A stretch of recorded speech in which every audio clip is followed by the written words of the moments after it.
All right, the last one, Puppet Master, the Littlest Reich.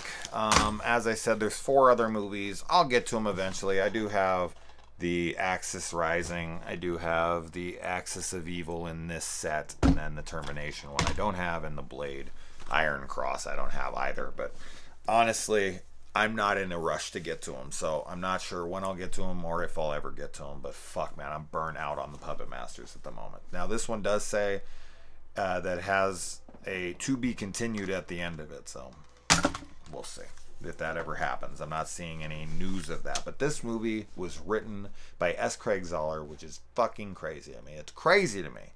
The guy who made Bone Tomahawk, Brawl in Cell Block 99, Dragged Across Concrete, wrote this movie.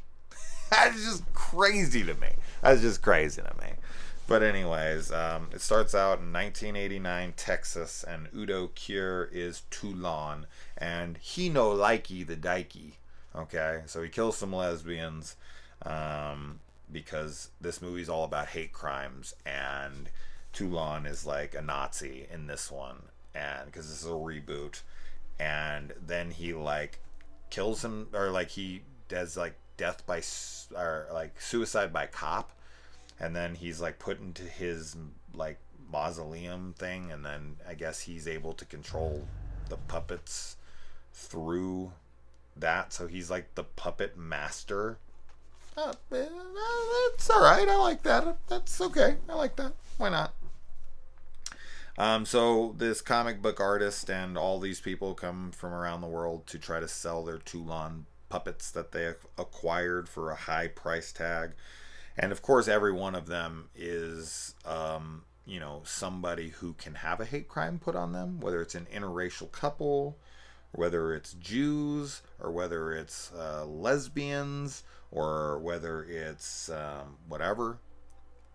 Of course, they can't just be, I guess the one white guy who's in a relationship with a white girl, he ends up surviving. She doesn't, which is boo, boo. Boo on you guys for killing Ashley, because she was a total babe, great tits. I liked her a lot. But yeah, so I like that the lesbians in the opening, like one gets the string put around her neck and then the hood pops, so then she has to hit the brakes, and when she comes forward it cuts her head off. That's a cool kill. All the new doll designs, I don't like them. I think they're inferior to the Full Moon Charles Band ones, which is really weird to me because you would think that this one has a bigger budget. Finally finished that. And I don't know. I just feel like they could have got more imaginative with these, and I don't know. They're not all that interesting.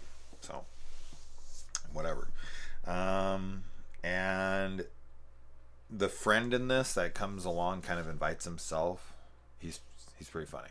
He has a couple lines that are pretty funny, and one of them is like he's coughing, and he's like, I get this really weird cough when I'm not invited to things. That's good stuff. It was funny. So he has a good amount, and then Blade's new design where he has hands, but then his hands like open up like fucking Spock, and blades and a hook come out of like the middle of his finger. Can you guys do that? I'm not great at it, but I'm better than some of you. It's getting late. I'm getting loopy. I haven't yawned once yet, though. Not fucking once. It's 2:21 in the morning. All right, let's get getting. And yeah, so I like how this girl just comes up to his car. She's fucking adorable, and he immediately just starts dating her. Dude, what world are you living in? It sounds wonderful. Can that please happen to me? Can some fucking adorable chick with her cat walk up? She's walking her cat. She's got like this kick-ass like backpack and haircut and everything, and it's like, ugh. Please, I swear, just give me one. Just give me one super rad chick, and I won't fucking blow it. I promise. Unless she fucks it up, but I won't. I promise. I'm too old at this point. I'm too wise. I won't fuck up a good thing. I promise you. Universe, God, Buddha, Muhammad, fucking Tom Cruise, whatever. Bring me her. And Good humor, great tits. Barbara Crampton returns. Toulon's wife's name in this is Madeline. Why? Why? Why? Why Madeline? You named him Andre Toulon, but not fucking Ilsa? Why? Why change that? Why change that? If you're going to change the names of everyone, fine. But why change the name of one but not the other? What the fuck is this choice? Why? Why? I don't understand. I don't understand.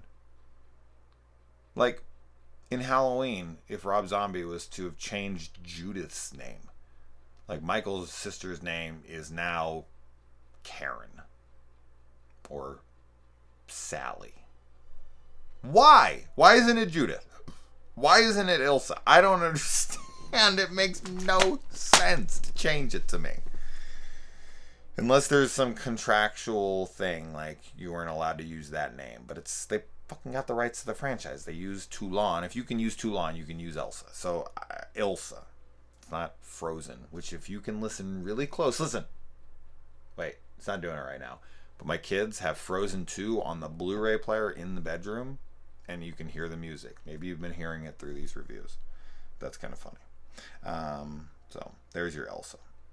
But, alright. And I like how, oh, dude, him and his girlfriend are on vacation. Oh, there it is. You hear that? Anyway. They have sex right when they get to the hotel room. Boom, she pulls the tits out. She's looking great. Ugh, how wonderful.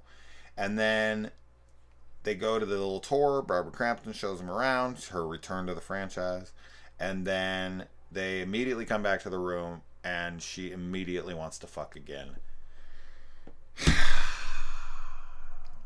I need this girl. I need this girl in my life. I need this girl in my life.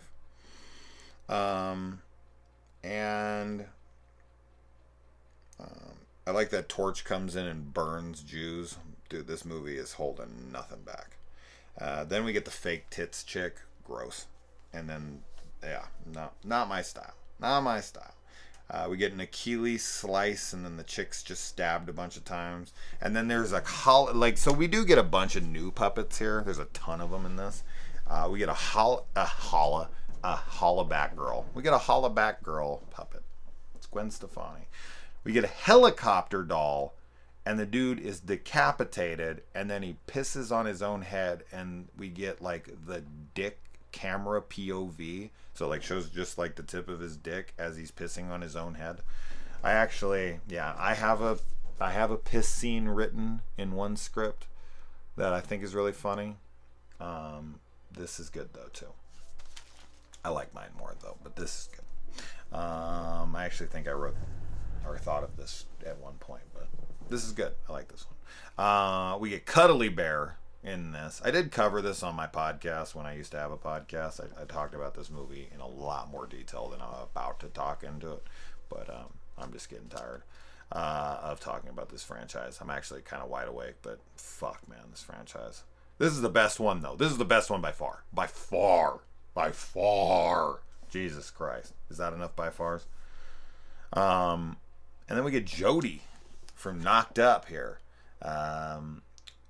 who also made a movie called Paper Heart with Michael Cera, which was actually pretty cute. It's supposed to be like this almost like mockumentary of her trying to have a relationship with him and the hardships of that while being semi-famous and whatnot. It's cute. It's cute.